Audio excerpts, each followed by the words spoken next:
हरिओम. अवधूत चिंतन श्री गुरुदेव दत्त श्री स्वामी समर्थ. रिलेजियस काकू या आपल्या चॅनलवर तुमचे मनापासून स्वागत करते आणि व्हिडिओला सुरुवात करते. तुम्ही या चॅनलवर नवीन असाल तर लाईक, शेअर आणि सबस्क्राईब करायला विसरू नका. तुमचे एक लाईक आणि सबस्क्राईब आम्हाला पुढे जाण्याचे बळ देते. चला तर व्हिडिओला सुरुवात करूया. बघा, हा 17 मे ते 15 जून आपला अधिक महिना आहे. आपण याला धोंड्याचा महिना म्हणतो, मलमास म्हणतो. या महिन्यामध्ये आपण जितक्या सेवा करू, जितके दानधर्म पुण्य करू, तितकं आपल्याला जास्त पुण्य प्राप्त होत असते, आपल्याला फळ प्राप्त होत असते. तर ह्या महिन्यामध्ये आपण सेवा केल्याने आपल्यावर भगवान हरिविष्णू आणि माता लक्ष्मी आपल्यावर प्रसन्न होते. तर जितक्या सेवा म्हणजे करता येईल तितक्या आवर्जून करायच्या आहेत. कारण आता राहिलेले हे दिवस आहेत तर तेवढे आपल्या हातात आहे. त्यामुळे ह्या महिन्यामध्ये जे काही आपल्याकडून राहिलेल्या सेवा असतील, जे काही आपले दानधर्म असतील आपल्याकडनं करून राहिलेले, तर ते आपल्याला ह्या 11 दिवसात ह्या पूर्ण करायचे आहेत. कारण जे आपल्याला हे महिना म्हणजे आता पुढच्या 3 वर्षांनी येणार आहे. तर आपल्याला जितकं पदरात पुण्य पाडून घेता येईल, ते राहिलेल्या दिवसात तेवढं आपल्याला करून घ्यायचं आहे. कारण आपल्यासाठी ही राहिलेल्या दिवसांची सुवर्ण संधी आहे. कारण प्रत्येकालाच बघा, सगळ्यांना असं सेवा कुठल्याही सेवा करायची होती, तर हे करता-करता ती राहून जाते. हे अशा बऱ्याच जणांच्या ह्याच्यातून होतं. बऱ्याच जणांना अडचणी येतात. काहीतरी म्हणजे कुठलेतरी विघ्न येतात. त्याच्यामुळं काही-काही सेवा राहून जातात. तर तेव्हा आपल्यासाठी हे काही राहिलेले दिवस आहेत. हे आपल्यासाठी सुवर्ण संधी आहे. त्यामुळे हे आता सुवर्ण संधी न सोडता आपण हे राहिलेल्या दिवसात आपल्याला सेवा करायच्या आहेत, दानधर्म करायचे आहेत, कुठले स्तोत्र पठण करायचे आहेत, हे आज आपण बघणार आहोत. तर व्हिडिओ शेवटपर्यंत नक्की बघा. तर बघा, हे स्तोत्र पठण जे आहे, ते आपल्या घरामध्ये जर केलं, तर आपल्या घरामध्ये त्याचे कंपनं तयार होतात. म्हणजे कवच तयार होतं घरामध्ये. त्यामुळे आपल्या जे काही स्तोत्र पठण करायचे ते म्हणजे पहिलं तर आपल्या घरातच करायला पाहिजे. पण जर सामूहिक तुम्ही मंदिरात वगैरे कुठं करत असाल, तर तेही सगळ्यात चांगलं आहे. तशी पण सेवा तुम्ही करू शकता. बघा, पहिली सेवा म्हणजे आता आपल्याला भगवान हरिविष्णू आणि माता लक्ष्मींची सेवा करायची आहे. तर भगवान हरिविष्णू तर आपल्या म्हणजे घरी आपल्या बाळकृष्णाची मूर्ती असेल, तर त्यावर आपल्याला अभिषेक करायचा आहे. आणि अभिषेक म्हणजे पंचामृताने करायचा आहे. पहिले बाळकृष्ण आपल्याला ताम्हणात ठेवायचे आहे आणि त्यावर अभिषेक करायचा आहे. ओम नमो भगवते वासुदेवाय, ओम नमो भगवते वासुदेवाय. असं आपल्याला पंचामृत टाकून आपल्याला अभिषेक करायचा आहे. नंतर आपल्याला चांगलं पाणी टाकून मग स्नान घालायचं आहे म्हणजे बाळकृष्णाला आणि मग स्वच्छ मूर्ती पुसून आपल्याला देवघरात ठेवायची आहे. आणि नंतर माता लक्ष्मीच्या याच्यावर जर तुमच्याकडे स्त्री यंत्र असेल तर ठीक आहे. नाहीतर माता लक्ष्मीचा फोटो वगैरे मूर्ती असेल तर त्यावरही तुम्ही अभिषेक करू शकता. आणि फोटो असेल तर फुलांनी म्हणजे पाणी शिंपडायचं आहे. आणि ओम ऐं ह्रीं क्लीं चामुंडाय विचे, ओम ऐं ह्रीं क्लीं चामुंडाय विचे हा मंत्र म्हणून आपल्याला अभिषेक करायचा आहे. आणि नंतर आपल्याला मग स्त्री यंत्रावर कुंकुमार्चन करायचं आहे.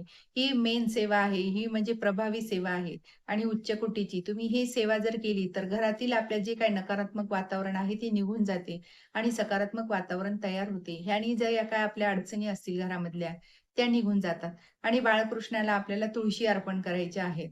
तर तुळशी अर्पण म्हणजे भगवान ह्याला म्हणजे तुळशी अर्पण केल्याने त्यांना तुळस प्रिय आहे. त्यामुळे माता लक्ष्मी सुद्धा आपल्यावर म्हणजे प्रसन्न होते आणि भगवान हरिविष्णू सुद्धा आपल्याला कृपा आशीर्वाद देतात. त्यामुळे तुळशी अर्पण करणं फार जरुरी आहे.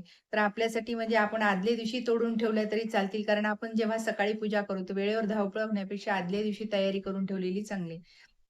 आणि आपली पूजा झाल्यानंतर आपल्याला मग धूप, दीप, अगरबत्ती ओवाळायची आहे, नैवेद्य दाखवायचा आहे आणि आरती करायची आहे. जे तुम्हाला बाळकृष्णाची जी कोणची आरती तुम्हाला आवडते ती तुम्ही आरती म्हणू शकता. नाहीतर मोबाईलवर लावूनही तुम्ही आरती करू शकता. आणि नंतर आपल्याला सगळा प्रसाद आहे तो सगळ्यांना द्यायचा आहे घरातल्यांना. जो काही प्रसाद करताल तुम्ही गोडाचा तुमच्या यथाशक्ती तुम्ही जो काही इच्छा असेल ते तुम्ही करायचं आहे. आणि नंतर आपल्याला म्हणजे मंदिरात जर जाऊन तुम्ही प्रसाद वाटप करत असाल तिथं, तर तिथेही पण सगळ्यांना द्यायचं आहे. तर हे तर खूप चांगली गोष्ट आहे, की मंदिरात तुम्ही जर दान-धर्म केला, तर त्याचा आपल्याला पुण्यप्राप्ती जास्त मिळत असते. कारण तिथं म्हणजे मंदिरामध्ये आपल्याला बरेच जण मिळतात, तर त्यांना आपल्याकडनं दानही केलं जातं. गोरगरीब असतात बाहेर, तिथेही बाहेर बसलेल्यांना दान जर दिलं, तर आपल्यासाठी म्हणजे अधिक महिन्यामध्ये दान करण्याला खूप महत्त्व आहे. त्यामुळे तिथं पण आपण दान करू शकतो. तर मंदिरामध्ये तुम्ही जर त्या गरीब लोकांना अन्नदान केलं, तर त्याचं फळ प्राप्त आपल्याला जास्त मिळत असते. कारण अधिक महिन्यामध्ये अन्नदानाला खूप महत्त्व आहे. तुम्ही त्या गरीब लोकांना चप्पल दान करू शकता, वस्त्र दान करू शकता. जे तुमच्या यथाशक्ती तुम्हाला जे दान करता येईल, ते तुम्ही मंदिराच्या बाहेर बसलेल्या लोकांना, गरीब लोकांना करायचं आहे. आणि नंतर तुम्ही जर समजा घरी पण हळदी-कुंकू वगैरे ठेवलं, तर त्यांना तुम्ही फळदान देऊ शकता किंवा दुधाचं दान किंवा घरी जरी तुम्ही 33 लोकांना जेवण वगैरे अन्नदान केलं, तर ते तर खूप चांगलं आहे. तर तशी पण सेवा आपण राहिलेल्या दिवसामध्येही आवर्जून सेवा करू शकतो. जर आपल्याला यथाशक्ती नाहीच काही जमलं, तर तुम्ही दूध दान द्या. समजा दूध सगळ्यांना करू शकता. सगळ्या बायकांची समजा ओटी, कुंकू हे जर केलं, तर आपल्याला म्हणजे 33 सुवासीन भेटल्या, तर आपल्याला 33 दिवसाचं आपलं म्हणजे एकादशी आपलं याचं धोंड्याचं वाणाचं आपलं महत्त्व आपलं हे होऊन जातं आणि आपल्याला त्याचं फळ प्राप्त होतं. ह्यानी माता लक्ष्मी आपल्यावर प्रसन्न होते. तर तुम्ही ही 33 बायकांचं हळदी-कुंकू करू शकता. त्यांना हळदी-कुंकू, गजरा पण द्यायचा आणि हे असं करून त्यांची ओटी भरल्या, तर ह्याचं पण आपल्याला पुण्य प्राप्त होत असतं. आणि कुमारिका सुद्धा, जी काही तुम्हाला कुमारिका मिळते, त्या कुमारिकेचं सुद्धा तुम्ही पूजन करू शकता. कारण ह्यानी सुद्धा माता लक्ष्मी आपल्यावर प्रसन्न होती. जे काही तुम्हाला छोट्या-छोट्या सेवा करता येत असतील, त्या तुम्ही ह्या राहिलेल्या दिवसात आवर्जून करायच्या आहेत. कारण बऱ्याच जणांना जॉब असतो, कारण लहान मुलं असतात, घरात अडचणी असतात, त्यांना करणं शक्य झालं नाही. तर त्यांनी राहिलेल्या ह्या दिवसामध्ये ही आवर्जून सेवा करायच्या आहेत. कारण आता हा म्हणजे झालं, की हे पुढचं 3 वर्षांनी आपल्याला सेवा करायचा योग येईल. त्यामुळे आता जे राहिलेले दिवस आहेत, त्यामध्ये भरभरून आपल्याला ही सेवा करायची आहे. तुम्ही मंदिरात सुद्धा अभिषेक करू शकता. कृष्ण मंदिर वगैरे असेल, तर तिथेही तुम्ही जाऊन अभिषेक करू शकता. कारण ह्या महिन्यामध्ये अभिषेक करण्याला सुद्धा खूप महत्त्व आहे. तुम्ही मंदिरात केलं, तर तिथं म्हणजे आपल्याला जास्त प्रमाणात आपलं शक्ती मिळते मूर्तीवर अभिषेक करणे. म्हणून आणि तिथं जाऊन जर केलं, तर खूप चांगलं. त्यामुळे तिथं तुम्हाला मंदिरामध्ये तिथं असेल विष्णू मंदिर वगैरे असेल, तर तिथेही जाऊन तुम्ही हे करू शकता. कारण मंदिरात केल्याने आपल्याला आपली जागृती जास्त होते.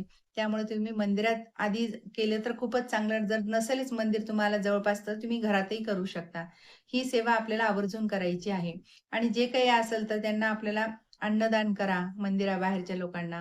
दूध द्या, फळं द्या, हे दान करा. आणि कारण हे 3 वर्षातून एकदा येणारा मलमास आपल्याला हे सुवर्णसंधी सोडायची नाहीये. कारण हे राहिलेले दिवस खूप महत्त्वाचे दिवस आहे आणि आपल्याला विष्णू सहस्त्रनाम पठण करायचे आहे. तर विष्णू सहस्त्रनाम तुम्ही पठण तुमच्या वेळेनुसार तुम्ही सकाळी करा किंवा संध्याकाळी करा. तुम्ही आणि व्यंकटेश स्तोत्राची ही 3 दिवसाची सेवा आहे, तर ती सुद्धा तुम्ही आपल्याला हे 3 दिवस सेवा करू शकता. रात्री आपल्याला म्हणजे 12 वाजता ते अंघोळ करून आपल्याला व्यंकटेश स्तोत्र पठण करायला बसायचं आहे. तर ही 3 दिवसाची सेवा खूप फलदायी सेवा आहे आणि अगदी म्हणजे तात्काळ अनुभूती तुम्हाला देणारी सेवा आहे.